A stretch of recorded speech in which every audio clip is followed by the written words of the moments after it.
you ever watched a kid get kicked off a plane? For sitting in the seat she paid for? Amira Lewis did everything right.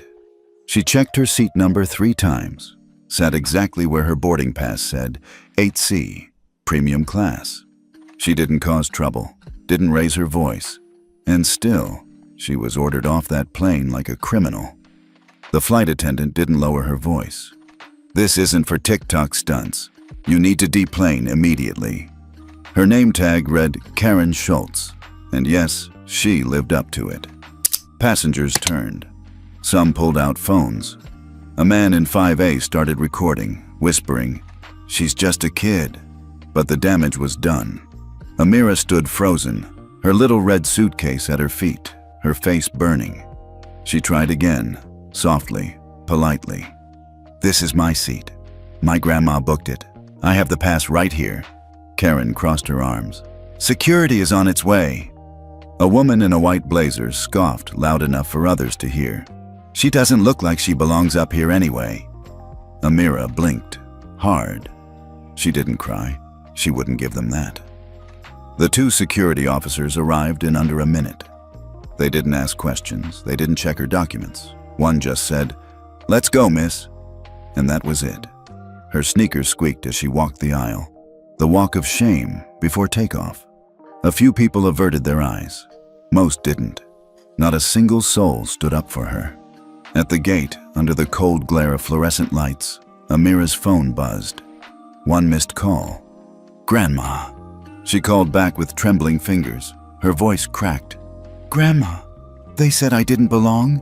They took me off." There was a pause on the other end. A long one. Then came her grandmother's calm voice. "Stay right where you are, baby." That was all she said. What Amira didn't know, what the airline certainly didn't know, was that her grandmother wasn't just another concerned guardian. She was the one person in the entire ESG system you don't want to piss off. And in exactly 7 minutes, they'd find out why. Most kids Amira's age hated silence. She loved it. It made room for listening, and Amira had learned early that listening could save you a whole lot of trouble. She lived with her grandmother, Henrietta DuPont, in a quiet apartment off University Avenue in Newark. Just the 2 of them, since her father, Captain Elijah Lewis, died 3 years ago in a plane crash that was quietly ruled mechanical failure. But Amira knew better. So did her grandma. They just didn't talk about it. Her father used to tell her, in the air, everything matters. One screw out of place, one bad decision, and that's it. He flew until the day the system failed him. And today, his daughter was on her way to honor him, or at least she was supposed to be. Amira had planned for this trip like it was a science fair project. She triple-checked her boarding pass, packed her dress in a special garment bag, printed out her grandma's notarized travel consent form, and memorized her gate number. She even wrote out what to say if someone questioned her. "Yes, I'm traveling alone. No, I don't need assistance. My grandmother arranged everything." The memorial in New Orleans wasn't just for closure, it was sacred. Her father's old squadron, friends from the Airmen's Guild, even a few aviation regulators were flying in. She wanted to show them she remembered him, that she carried him, even if she was only 12. That morning before she left, her grandma had kissed her forehead and said, "You walk tall, baby. Doesn't matter if they don't see it. You know who you are." Now, standing alone at gate 17, shaken and confused, Amira tried to hold on to those words. She stared at the digital screen above the gate. Her flight was still boarding, the same flight she was no longer welcome on. She had done everything right, everything, and still, they looked at her and decided she doesn't belong here. What Amira didn't know was that someone in that airport, someone watching from far away, was about to make the system remember exactly who she was. 15 minutes earlier, Amira had been in her seat, quiet, focused, doing exactly what her grandma taught her. Stay calm, sit tall, don't let them shake you. She'd been reading over the memorial program on her phone when a shadow hovered above her. "Excuse me," the flight attendant said, all sweet sugar coating on top. "Can I see your boarding pass again?" Amira blinked. I already showed it at the gate. Karen Schultz didn't move. I just need to double-check your assignment. Other passengers, mostly older white folks, sat untouched, reading newspapers, sipping ginger ale. Amira handed over her phone again, screen glowing with Seat 8C, premium class. She even showed the timestamp. Karen barely glanced. Do you have ID? That made Amira pause. I'm 12. Karen tilted her head, smiling with teeth. Do you have any documentation showing you're authorized to travel alone? I have my grandma's consent letter, Amira offered, reaching into her bag. Karen cut her off with a wave. Just stay here. I'll be back. The words hit like ice. Stay here? Passengers were starting to notice now. A man across the aisle frowned. A woman leaned in to whisper to her husband. Amira stayed still, trying to slow her breathing. When Karen returned, it wasn't alone. 2 more crew members trailed her, including a tall man with a clipboard and a tight jaw. We're still not able to verify your seat status, Karen announced loud enough for row 9 to hear. You'll need to step off until this is resolved. I've already checked in, Amira said, voice thin but steady. I have everything, the receipt, the email. My grandmother booked this for me weeks ago. Karen's smile hardened. The formatting of your ticket looks off. It's not our usual digital layout. It's the one from your website, Amira whispered. I need to ask you to deplane, Karen repeated, motioning toward the front. This time, all eyes were on her. She hadn't cried yet, but her voice trembled as she stood. I didn't do anything wrong. When the security officers returned, they didn't look angry. They didn't even look curious. Just blank. Like this was routine. Miss, you'll need to step off the aircraft, one of them said. Amira was still sitting in her seat, hands folded tightly in her lap, backpack under her feet, suitcase overhead. Her voice barely came out. Why? Karen Schultz was standing just behind them, arms crossed like she'd already won something. There's a discrepancy with your documentation, she said flatly. We don't have time to resolve it now. You'll need to deplane and speak with the gate manager. But I didn't do anything wrong, Amira whispered. Karen didn't respond. Neither did the officers. Then someone said it, soft but loud enough to carry. She probably snuck into this section anyway. Amira's throat closed. The man in 8B who'd smiled politely earlier now turned away, suddenly busy with his phone. No one else looked at her. No one stood up. Amira rose slowly, her limbs stiff. She reached overhead to grab her suitcase, but it was just out of reach. Karen didn't move.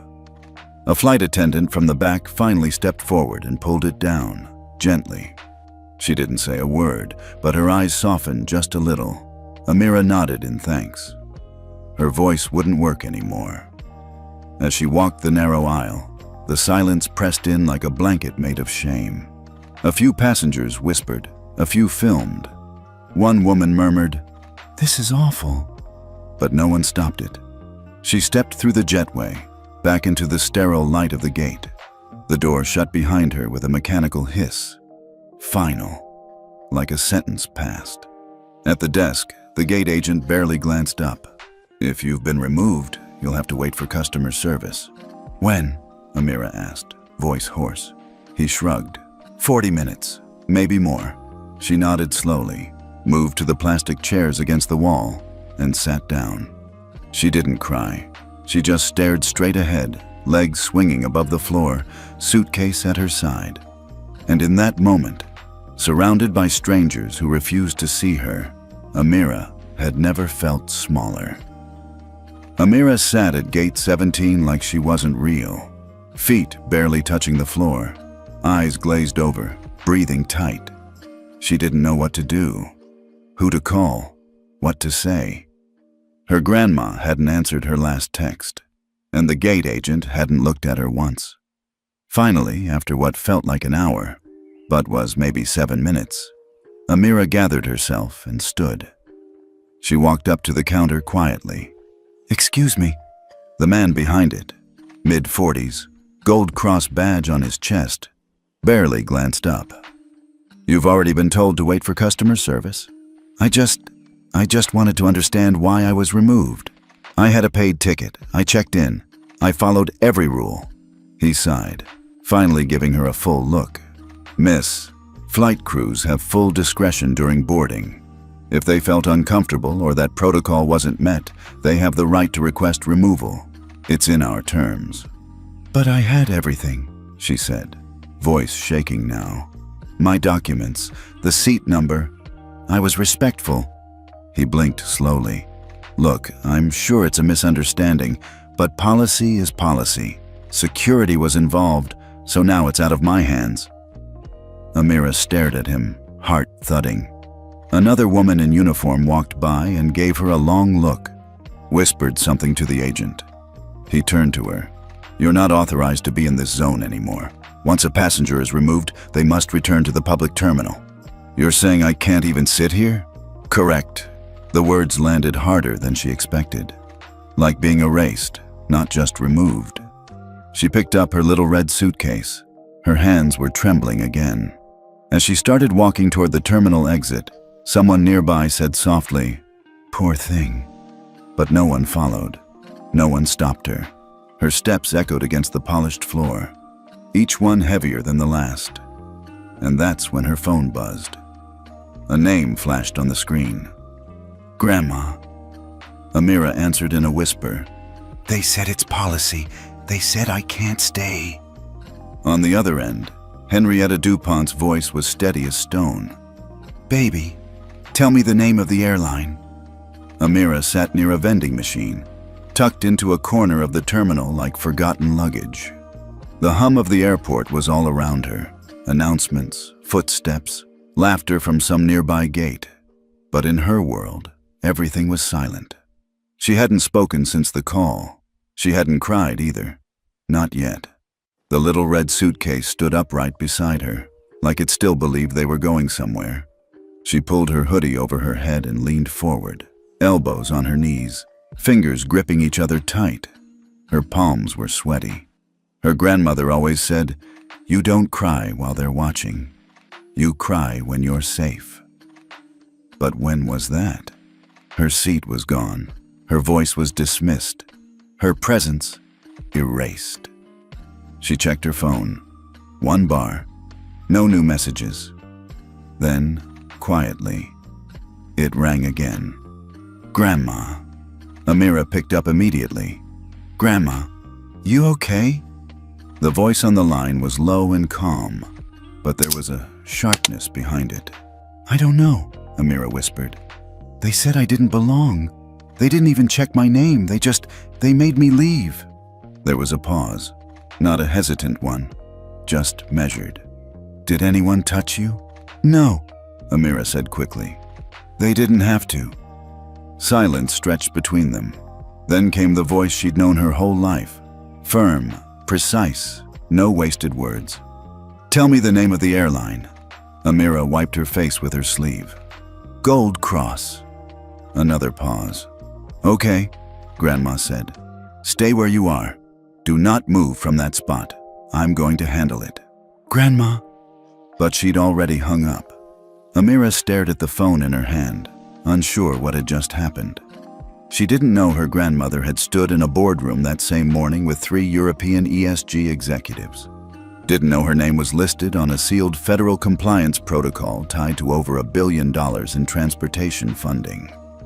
All she knew was that Grandma had said, I'm going to handle it. And when Grandma said that, something always moved. Henrietta DuPont didn't raise her voice. She didn't need to. Her office wasn't in some corporate tower. It was 2 floors above an old brick building in Arlington, hidden behind etched glass doors and 3 layers of security. But everyone in the airline industry knew her name. At 72, she'd served under 4 administrations, audited 7 major international carriers, and currently held final override access to the Fair Sky Ledger, a cross-border ethics credit rating platform used by 7 banks and 2 international lending consortia. So when she sat at her polished walnut desk, gold pen tapping gently against her notebook, her assistant froze mid-step. Ma'am? The assistant asked. Henrietta looked up. Call Lucienne at Geneva Bank. Flag Gold Cross. The assistant blinked. Flag them? Yes. Preliminary ethics breach. Use protocol black flag clause. Temporary freeze. Understood. She didn't ask why. No one ever did. Henrietta picked up her phone next and dialed direct. The kind of line that doesn't ring more than once. Is this Morgan at FAA Compliance? Yes, Director DuPont. I need to initiate an emergency review of Gold Cross Airlines. Passenger ethics violation. Passenger is a minor. Silence on the other end. Understood. Triggering internal assessment now. Henrietta exhaled once. Her voice dropped a note. Also, notify the ESG Alliance. Their investment fund holds $920 in Gold Cross equity. If I log the ethics downgrade in Fair Sky, it'll lock that funding. A sharp breath. I'll notify the Alliance. What's the level of infraction? Henrietta didn't pause. Level 4. Public removal of a minor passenger based on racial profiling and unsupported documentation claims. She hung up. The room fell silent again. Then she reached for the framed photo on her desk. Little Amira, at age 7, missing teeth, grinning in front of a lemonade stand. Her eyes softened, but only for a second. Henrietta DuPont wasn't just going to get an apology. She was going to rewrite the rulebook they used to humiliate her granddaughter. And within the next hour, someone's billion-dollar compliance score was about to flatline. It started quietly. At exactly 3:06 p.m. Eastern, an alert lit up across multiple compliance terminals at Geneva Bank's ESG division. The system flagged Gold Cross Airlines with a Level 4 ethics violation in the Fair Sky ledger. Within seconds, 7 affiliated institutions received automated notices. Ethics status: non-compliant trigger, minor passenger removal without verified cause. Flagged by Henrietta DuPont, Authority Tier Alpha. By 3:08 p.m., the ESG Alliance froze all $920 in active investments tied to Gold Cross. Liquidity halted. Credit lines froze. Any ongoing funding or merger talks paused indefinitely. At 3:11 p.m., Zurich Trust delisted Gold Cross from its ESG-compliant transportation portfolio. Paris Green Equity followed. Then, Tokyo Social Yield. 3 minutes later, Gold Cross stock slipped 6%. Within half an hour, 12%. The airline's CEO, Mason Clark, was mid-call when his legal director barged into the room, eyes wide. Sir, we've been flagged on the Fair Sky system. What does that even mean? It means, she said, breath shallow, no one can touch us. Not banks, not investors. We've gone radioactive. At FAA headquarters, a red-tagged file crossed the director's desk. Gold Cross is now under emergency ethics investigation. All decisions made involving minors and first-class boarding over the last 12 months would be audited. 6 airports temporarily suspended Gold Cross's VIP boarding clearance until further notice. Back at the terminal, Amira still sat quietly, headphones on, unaware of the tidal wave crashing behind the scenes. She didn't know that 7 airlines were watching closely, now rushing to update internal protocols before they too got flagged.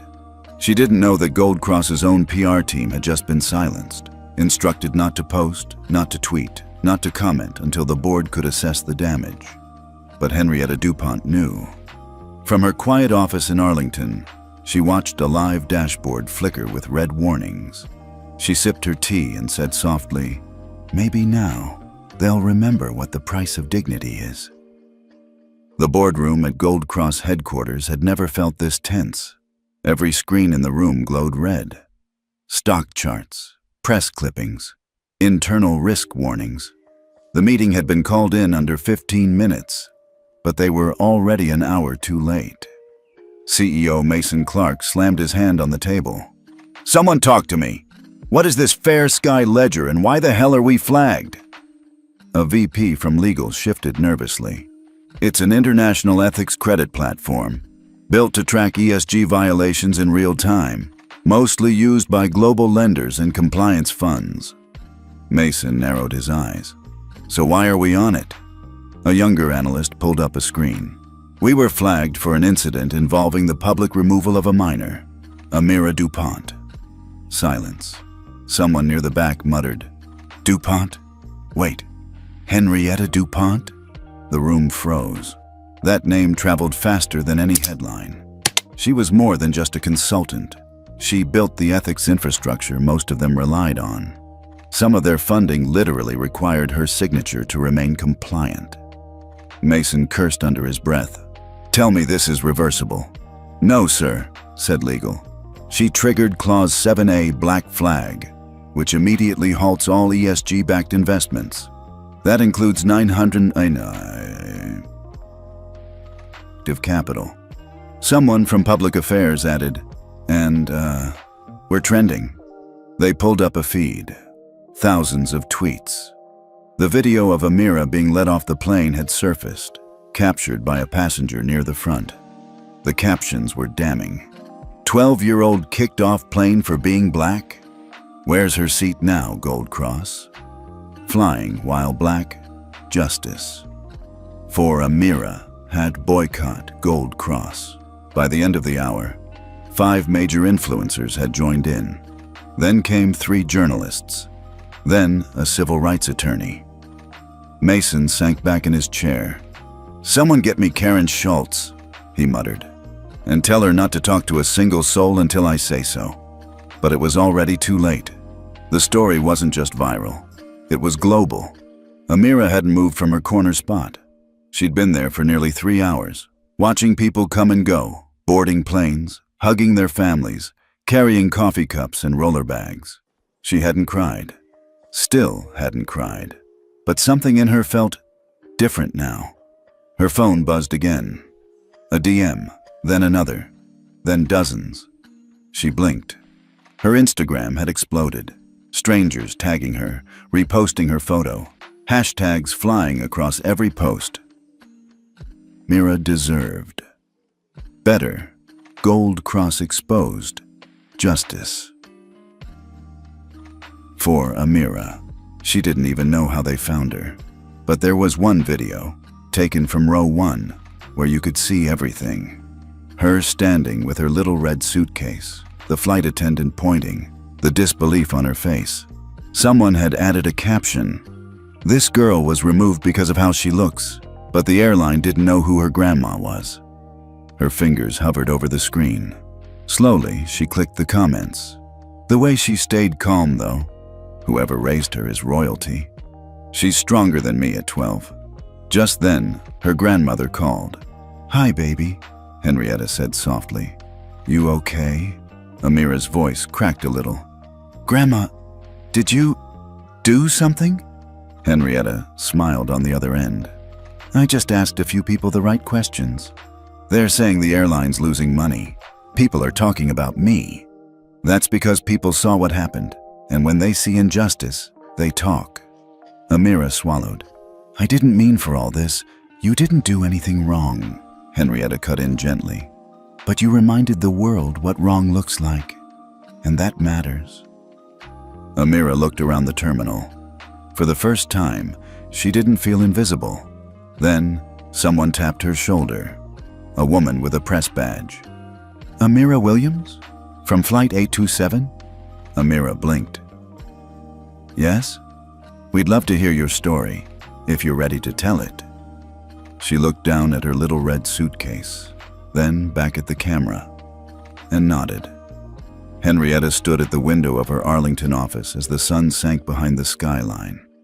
A storm was coming, not in the weather, but in the industry. Her phone rang, not her personal cell, the secure landline. Only 3 people had the number. She answered. Yes? Ms. DuPont, the voice said. This is Preston Ellis, FAA liaison. We've reviewed the Fair Sky activation. You made the ethics downgrade stick. Henrietta didn't look away from the glass. Wasn't hard. Gold Cross gave me more than enough reason. You understand this has broader implications? 2 other airlines use the same ethics rating. They're demanding reviews now. Europe's watching, so is Singapore. Good, she said calmly. Let them watch. She hung up and turned back to her desk. The Fair Sky ledger was still open on her monitor. One tab showed Gold Cross's status, non-compliant. Another showed 5 other airlines under preliminary review. A third was blinking. Request from ESG Board, protocol revision discussion, DuPont standard proposal. It was time. Henrietta clicked into a draft she'd written years ago but never submitted. The document title glowed bold across the screen. The Passenger Equity Framework, Restoring Dignity in Flight. It wasn't just a set of ethics. It was a blueprint. Mandatory anti-bias training for all cabin staff. Real-time passenger complaint logging tied to airport ethics dashboards. Automatic flagging of staff violations against minors and disabled passengers. Quarterly ethics audits linked to funding eligibility and airport clearance renewal. She hit send. Within 60 seconds, the FAA received the proposal. Within 3 hours, the ESG Alliance reviewed and fast-tracked it for voting. Within 12 hours, Gold Cross lost their eligibility for ESG-backed routes in 5 countries. But Henrietta wasn't finished. She picked up her phone one last time and called the CEO of Gold Cross directly. Mason Clark answered, frazzled. "Henrietta, listen, Mr. Clark," she cut him off. "Your airline has 48 hours to issue a public apology to my granddaughter. Not a legal statement, a human one. You will also sign the Passenger Equity Framework and implement it before the quarter ends, or your airline will be permanently marked as unfit for public compliance." He tried to speak again. This is not a negotiation," and she hung up. Later that night, a press release went viral. Gold Cross Airlines signs Passenger Equity Framework, issues formal apology to 12-year-old Amira Williams. In the photo, Amira stood beside her grandmother, who held her hand proudly. The caption read, "Sometimes the most powerful seat in first class isn't on the plane at all." 1 month later, Gate 12 at Reagan National Airport looked different. The Gold Cross logo had been replaced with a small digital banner that read, "In honor of Amira Williams, let dignity board first." Underneath, a new policy quietly took effect. All passengers under 18 traveling alone would be escorted with respect and given priority seating, not as a favor, but as protocol. Amira stood just outside the gate, wearing a red hoodie and jeans, suitcase by her side. She wasn't traveling today. She was speaking. A crowd had gathered, news cameras, school groups, even a few airline execs pretending they didn't know this was bigger than a PR stunt. Amira stepped up to the mic, heart pounding. She took a slow breath, just like her grandma taught her. "Hi, my name's Amira Williams. I'm 12. A month ago, I was kicked off a flight for no real reason.